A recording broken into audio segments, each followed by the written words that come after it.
Suomi kasvaa vauhdilla ja erityisesti pääkaupunkiseutu kasvaa nyt nopeasti. Tämä tuo mukanaan monenlaisia haasteita, joiden ratkaisemiseksi tarvitaan tutkittua tietoa. Tähän haasteeseen vastaa kaupunkipolitiikan arviointineuvosto.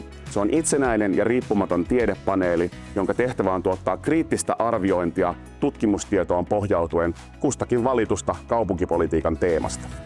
Neuvosto koostuu Aalto-yliopiston ja Helsingin yliopiston kokeneista tutkijoista, joiden tehtävänä on esitellä vuosittain arviointiraportteja pääkaupunkiseudun kaupungeille ja laajemmalle yleisölle. Kaupunkipolitiikan arviointineuvoston tehtävähän on toisaalta tarkastella, mitä tietoja jo on olemassa ja koota niitä päätöksenteon tueksi. Toisaalta me myös kerätään ihan omaa uutta aineistoa, jota voidaan käyttää toki kaupunkien kehittämiseen, mutta myös valtion päätöksentekoon. Ja meidän tehtävä on tuoda myös julkiseen keskusteluun sitä tutkittua tietoa. Eli kerätään sellaista arvokasta tietoa, jota koko Suomi voi käyttää päätöksenteossa.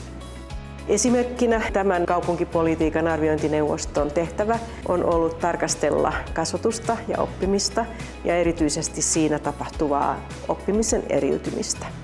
Yksi asia, mitä tämä neuvosto mahdollistaa, on se, että me voidaan kerätä tällä hetkellä kuntien eri tietokannoissa hajallaan olevaa tietoa yhteen ja luoda tällä tavalla uutta tutkimusdataa, joka auttaa sekä päätöksentekoa että luo pohjaa pitkäjänteiselle tutkimukselle.